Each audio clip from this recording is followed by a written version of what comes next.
మహాగణుడును రక్షకుడైన యేసుక్రీస్తు అత్యంత శ్రేష్టమైన నామంలో ఈనాటి బైబిల్ అధ్యయనాన్ని ధ్యానించడానికి వచ్చిన ప్రతి ఒక్కరికి శుభములు తెలియజేస్తున్నాం. నేటి పాఠంలో మనము నిర్గమకాండము 14వ అధ్యాయము 10 నుండి చివరి వచనం వరకు ధ్యానించుకోబోతున్నాం. శుద్ధి కొరకు కుష్ఠరోగి చేయవలసిన విషయాలను ఇందులో తెలుసుకుంటాం. యాజకుడు ఆ వ్యక్తి పక్షంగా చెల్లించబోయే బలులను గురించి వింటాం. కుష్ఠ సోకిన ఇంటిని ఏమి చేయాలో కూడా ఇందులో చెప్పబడినట్లుగా చూస్తాం. కుష్ఠరోగము, శరీర స్రావములు మొదలైన వాటి నుండి శుద్ధి పొందినప్పుడు అర్పించే బలులు ఎంతో అర్థవంతమైనగా మనం చూస్తాం. ఏది పవిత్రమైనదో ఏది అపవిత్రమైనదో తెలియజేయటకు ఇదంతా దేవుడు మనకు నేర్పుతున్నట్లుగా వింటాం. ఇది ఒక గొప్ప ఆధ్యాత్మిక పాఠం. ఆధ్యాత్మిక కుష్టు ఎంతో ఘోరమైనది. దేవుడు ఇశ్రాయేలీయులకు కుష్ఠరోగ నిర్ధారణ ఎలా చేయాలో నేర్పాడు. దేవునికి ప్రజా ఆరోగ్యం అంటే ఎంతో ఆసక్తి. దేవుడు నిర్దేశించిన సూత్రాలకు మనము కట్టుబడి ఉండాలి. మనకు ఆరోగ్యం ఇచ్చే యేసే మహా ఆరోగ్యదాత. ఆరోగ్యానికి పరిశుద్ధతకు అవినాభావ సంబంధం ఉంటున్నది. దేవుడు మహాపరిశుద్ధుడు, మరింకెవరు పరిశుద్ధుడు అంటూ లేరు. మానవుడు తనకు తాను పరిశుద్ధుడు కాజాలడు.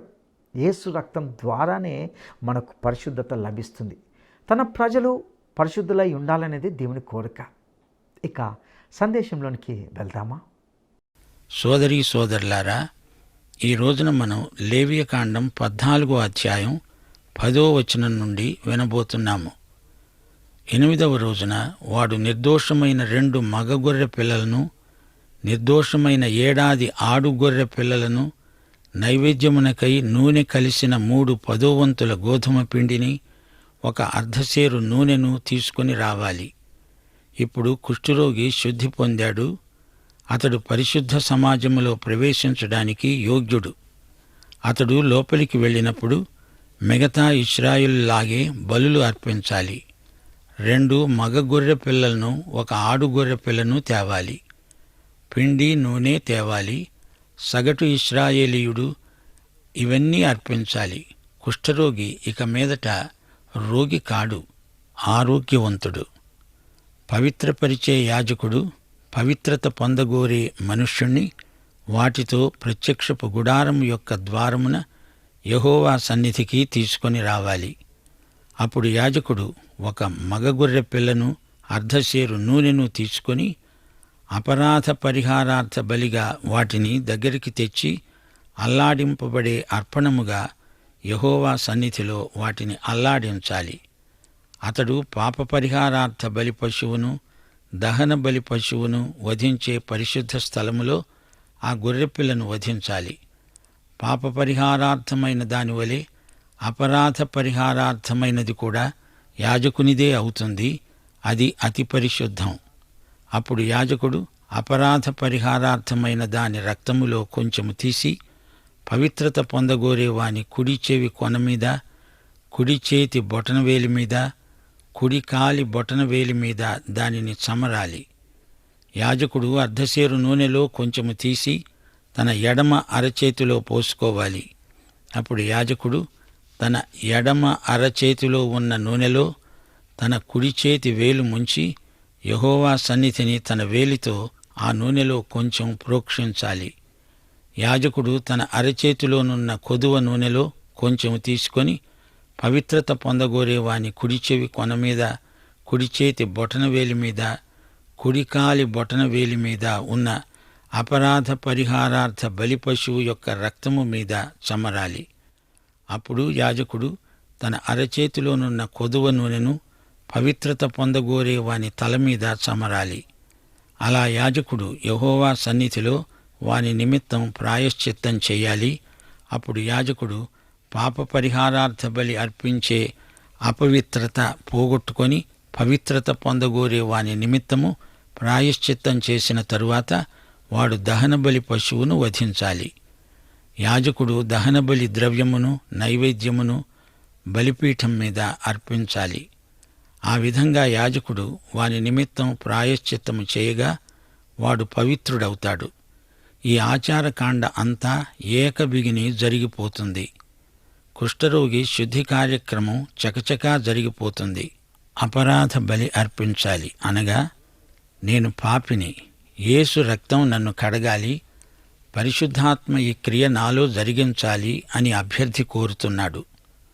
ఆ తరువాత పాప పరిహార బలి, నాలో ఇంకా పాపం ఉన్నది అని ఒప్పుకుంటున్నాడు. ఆడుగొర్రె పిల్లను దహన బలి ఇవ్వటం జరిగింది. యేసుక్రీస్తు వ్యక్తిత్వాన్ని ఇది చూపుతుంది. నూనెతో కలిసిన పిండి ఏమి సూచిస్తుంది?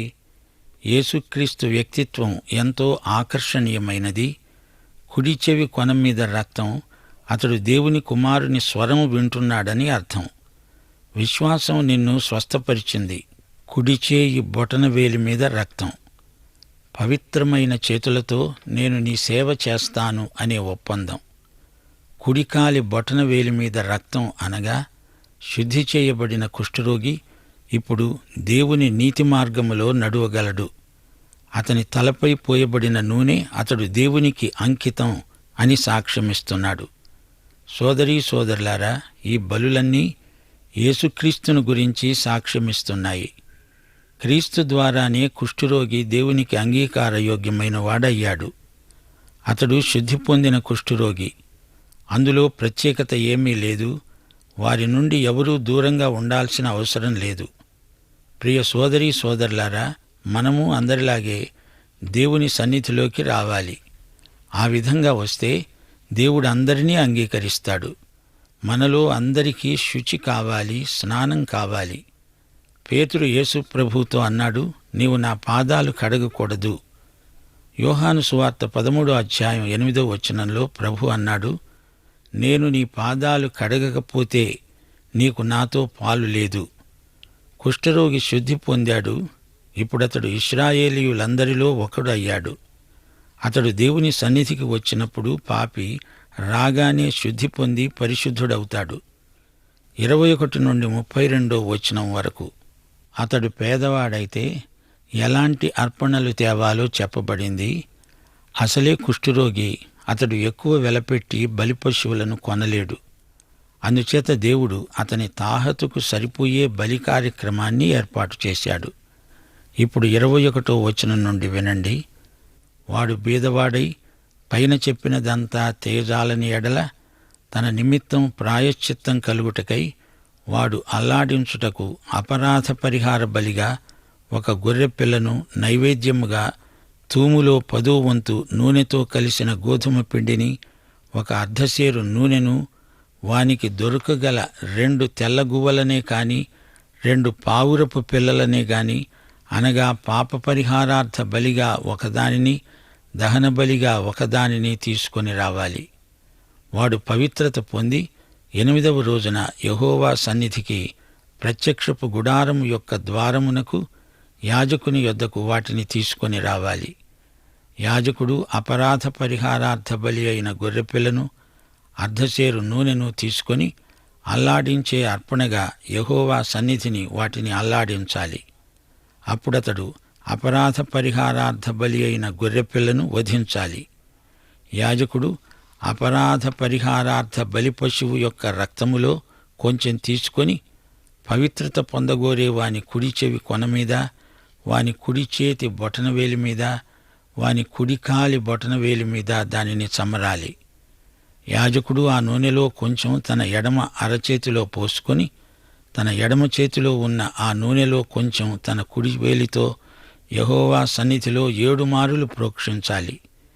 యాజకుడు తన అరచేతిలో ఉన్న నూనెలో కొంచెం పవిత్రత పొందగోరే వాని కుడి చెవి కొన మీద, కుడి చేతి బొటనవేలి మీద, కుడి కాలి బొటనవేలి మీద ఆ అపరాధ పరిహారార్థ బలి పశువు యొక్క రక్తమున్న చోట వేయాలి. యాజకుని అరచేతిలో ఉన్న కొదువ నూనెను అతడు పవిత్రత పొందగోరే వానికి యెహోవా సన్నిధిలో ప్రాయశ్చిత్తం కలగజేయడానికి వాని తల మీద పోయాలి. అప్పుడు వానికి దొరకగల తెల్ల గువ్వల్లోనే కాని పావురపు పిల్లల్లోనే గాని ఒకదానిని అర్పించాలి. తన నైవేద్యము గాక వాటిలో తనకు దొరకగల పాప పరిహారార్థ బలిగా ఒకదానిని, దహన బలిగా ఒకదానిని అర్పించాలి. ఆ విధంగా యాజకుడు పవిత్రత పొందగోరే వాని నిమిత్తము యెహోవా సన్నిధిలో ప్రాయశ్చిత్తం చేయాలి. కుష్టు పొడగలిగిన వాడు పవిత్రత పొందగలిగిన వాటిని సంపాదించలేని ఎడల వాని విషయమైన విధి ఇదే. సోదరీ సోదరులారా, ఈ బలి విధి విధానమంతా విసుక్కోకుండా వినాలి. ఇది ఒక కథలాగా ధ్వనించదు. ఇది ధర్మశాస్త్ర కాలమందు ఇశ్రాయేలు ప్రజలు బహు జాగ్రత్తగా అభ్యసించే విధానం. ఇప్పుడు కుష్టు సోకిన ఇంటిని ఏమి చేయాలో చెప్పబడింది. లేవియకాండం 14వ అధ్యాయం 33వ వచనం నుండి 36వ వచనం వరకు. యెహోవా మోషే అహరోనులకు ఆజ్ఞాపించాడు, నేను స్వాస్థ్యముగా మీకిస్తున్న దేశానికి మీరు వచ్చిన తరువాత మీ స్వాస్థ్యమైన దేశములోని ఏ ఇంటిలోనైనా నేను కుష్టు పొడ కలుగజేసిన ఎడల ఆ ఇంటి యజమానుడు యాజకుని యొద్దకు వచ్చి, నా ఇంటిలో కుష్టుపొడ వంటిది నాకు కనపడింది అని అతనికి తెలియజెప్పాలి. అప్పుడు ఆ ఇంట ఉన్నది యావత్తూ అపవిత్రము కాకుండా యాజకుడు ఆ కుష్టుపొడను చూడడానికి రాకమునుపు అతడు ఆ ఇల్లు ఖాళీ చేయనాజ్ఞాపించాలి. ఆ తరువాత యాజకుడు ఇల్లు చూచుటకై లోపలికి వెళ్ళాలి. యేసుని చేరాలంటే ఓ స్నేహితుడా, సహయాత్రికుడా, విశేషమైనది క్రీస్తులో ప్రయాణము, విశేషమైనది క్రీస్తులో ప్రయాణము. సాగాలి క్రీస్తులో నీ అంతము వరకు, దొరుకును నీకు దివ్య బహుమానములు, దొరుకును నీకు దివ్య బహుమానములు. యేసుని చేరాలంటే ఓ స్నేహితుడా, సహయాత్రికుడా, విశేషమైనది క్రీస్తులో ప్రయాణము, విశేషమైనది క్రీస్తులో ప్రయాణము.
కలుగును విడుదల.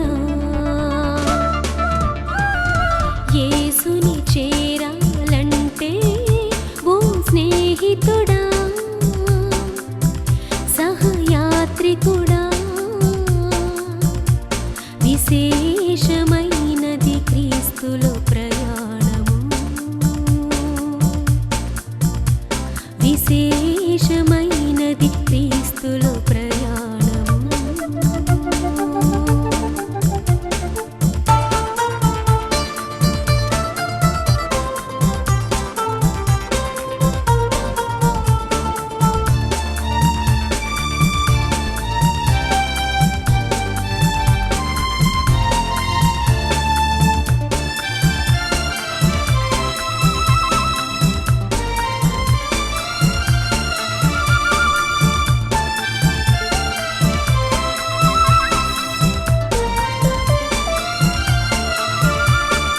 బాప్తిస్మము మీదట వచ్చును రక్షణ.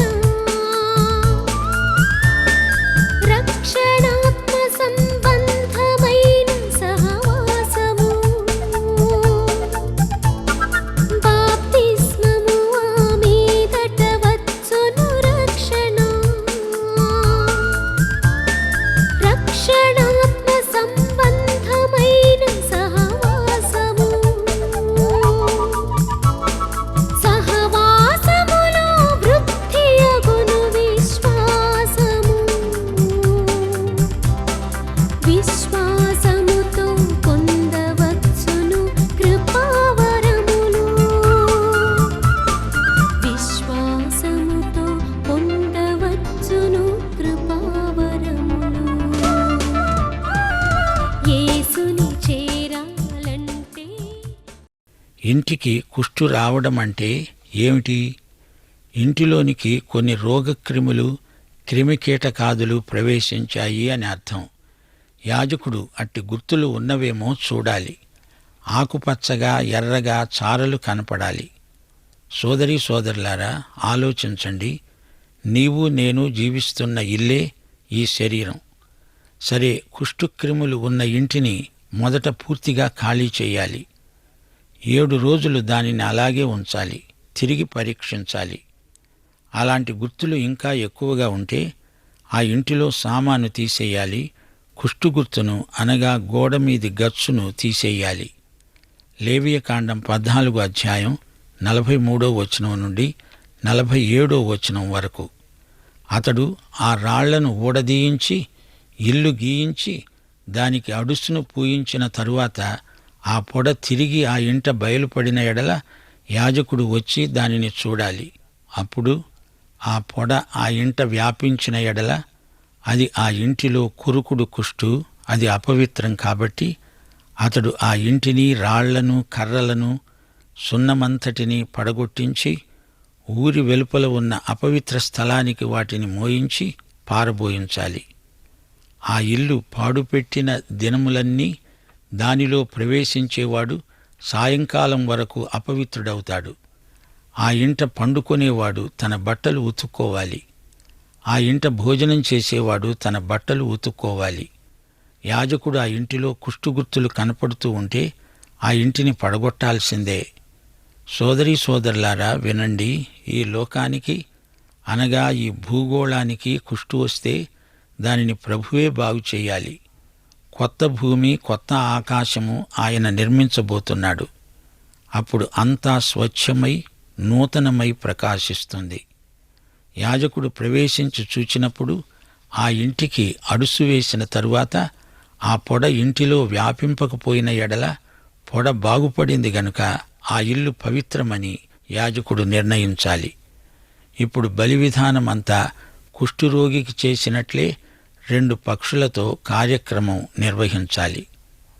ఆ ఇంటి కోసం పాప పరిహారార్థ బలి అర్పించడానికి అతడు 2 పక్షులను, దేవదారు కర్రను, రక్తవర్ణపు నూలును తీసుకొని పారే నీటిపైన మట్టి పాత్రలో ఆ పక్షులలో ఒకదానిని వధించి ఆ దేవదారు కర్రను, హిస్సోపును, రక్తవర్ణపు నూలును, సజీవమైన పక్షిని తీసుకొని వధింపబడిన పక్షి రక్తములో పారే నీటిలో వాటిని ముంచి ఆ ఇంటి మీద 7 మారులు ప్రోక్షించాలి.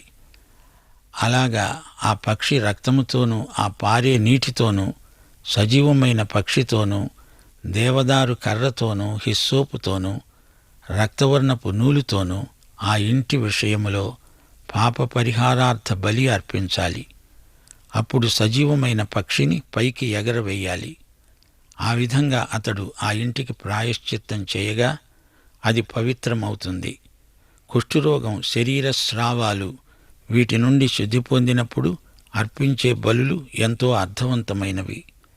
ప్రతి విధమైన కుష్టు పొడను గూర్చి, బొబ్బను గూర్చి, వస్త్రకుష్టమును గూర్చి, వస్త్రములకైనా ఇంటికైనా కలిగే కుష్టును గూర్చి, వాపు పక్కులను గూర్చి, నిగనిగలాడే మచ్చను గూర్చి ఒకడు ఎప్పుడు అపవిత్రుడవుతాడో ఎప్పుడు పవిత్రుడవుతాడో తెలియజేయడానికి ఇది కుష్టును గురించిన విధి. ఈ పద్ధతులన్నీ చాలా కఠినమైనవి. ఏది పవిత్రం, ఏది అపవిత్రం అనే వ్యత్యాసాన్ని చూపడానికే దేవుడు ఇదంతా మనకు నేర్పుతున్నాడు. ప్రియ శ్రోతలారా, ఇది ఒక గొప్ప ఆధ్యాత్మిక పాఠం. ఆధ్యాత్మిక కుష్టు ఎంత ఘోరమైనదో జాగ్రత్తగా గమనించండి. యేసుక్రీస్తు లేకుండా ఎవరైనా పరలోకం వెళ్లాలనుకుంటే అసాధ్యం. అపవిత్రుడను అని కేకలు, పెడబొబ్బలు పెట్టాల్సిందే. ఆధ్యాత్మిక కుష్ఠరోగులకు పరలోకంలోకి ప్రవేశం లేదు. అయితే క్రీస్తునందు మనమందరము తప్పక అంగీకరించబడతాము. ప్రియ సోదరుడా, సోదరి, ఈ రోజున నీవెక్కడ ఉన్నావు? క్రీస్తు దగ్గరకు వచ్చి పవిత్రుడవయ్యావా, లేక క్రీస్తుకు దూరంగా అపవిత్రుడవై ఉన్నావా? ముగింపులో మా శ్రోతలకు కొన్ని హెచ్చరికలు చేయగోరుతాము. పాత నిబంధన కాలంలో కుష్టు అంటే అది ఏ విధమైన చర్మరోగమైనా కావచ్చు. బట్టల మీద, ఇంటి గోడల మీద కొన్ని పొడలు, చారలు, గీరలు కనపడినప్పుడు అవి రోగకారకములైన పురుగుల తెట్టెలని గ్రహించాలి. బూజులాగా ఇది వ్యాపిస్తుంది. అది ఎక్కువ కాలం ఉండకుండా అరికట్టాలి. మరీ ఎక్కువైతే బట్టలు తగలబెట్టాలి, ఇళ్ళు కూలగొట్టాలి. దేవుడు ఇశ్రాయేలీయులకు కుష్ఠురోగ నిర్ణయం ఎలా చేయాలో నేర్పాడు. దేవునికి ప్రజారోగ్యమంటే ఎంత ఆసక్తో గమనించండి. దేవుడు నిర్దేశించిన సూత్రాలకు కట్టుబడి ఉండాలి. దేవునికి విధేయులైన వారు ఆరోగ్యవంతులు, దీర్ఘాయుష్మంతులు. నైతిక, ఆధ్యాత్మిక అంటు విషయాలలో జాగ్రత్త వహించాలి. దేవుని ధర్మశాస్త్రమందలి జ్ఞానాన్ని చూచారా? ఇది ఎంతో ఆశ్చర్యం గొలుపుతుంది. అది సరే, పాత నిబంధన నియమాలను ఇప్పుడు మనం ఎందుకు పాటించాలి అంటారా? అప్పుడు గాని ఇప్పుడు గాని ఆరోగ్య నియమాలు ఒకటే. మనం మూఢనమ్మకాలతో బతకలేము. మనం ఎక్కడ ఉన్నా జీవిత విధానంలో ఒక ప్రత్యేకత చూపగలగాలి. ఆరోగ్యమే మహాభాగ్యం అంటారా? ఆరోగ్యమిచ్చే యేసే మహాభాగ్యం అనండి. మరో మాట, ఆరోగ్యానికి పరిశుద్ధతకు అవినాభావ సంబంధం ఉన్నది. పరిశుద్ధతను గూర్చి మీరెప్పుడైనా తీవ్రంగా ఆలోచించారా? పరిశుద్ధత అనే భావం బైబిల్లో మనకు ఎదురవుతుంది. దేవుడు మహాపరిశుద్ధుడు. ఆయన తప్ప పరిశుద్ధుడు మరొకడు లేడు. దేవుడు పరిశుద్ధుడు మాత్రమే కాదు, దేవుని ఆత్మ పరిశుద్ధాత్మ. దేవుడు పరిశుద్ధుడు గనుక ఆయన ఉన్న వాతావరణమంతా పరిశుద్ధమే. పరలోకం పరిశుద్ధం, ఆయన నామం పరిశుద్ధం, ఆయన సింహాసనం పరిశుద్ధం, ఆయన వాక్యము పరిశుద్ధం, ఆయన రక్తం పరిశుద్ధం. మనము పరిశుద్ధత లేకుండా ఆయనను సమీపించలేము. కాని మానవుడు తనకు తానే పరిశుద్ధుడు కాజాలడు. దేవుడే మనలను తన రక్తముతో కడగాలి. ఆయన సేవలో మనలను వాడుకోవాలి. తన ప్రజలు పరిశుద్ధులై ఉండాలని దేవుని కోరిక. దేవుడు పరిశుద్ధుడని, మానవుడు పాపి అని వ్యక్తం చేయడానికి బలులర్పించారు.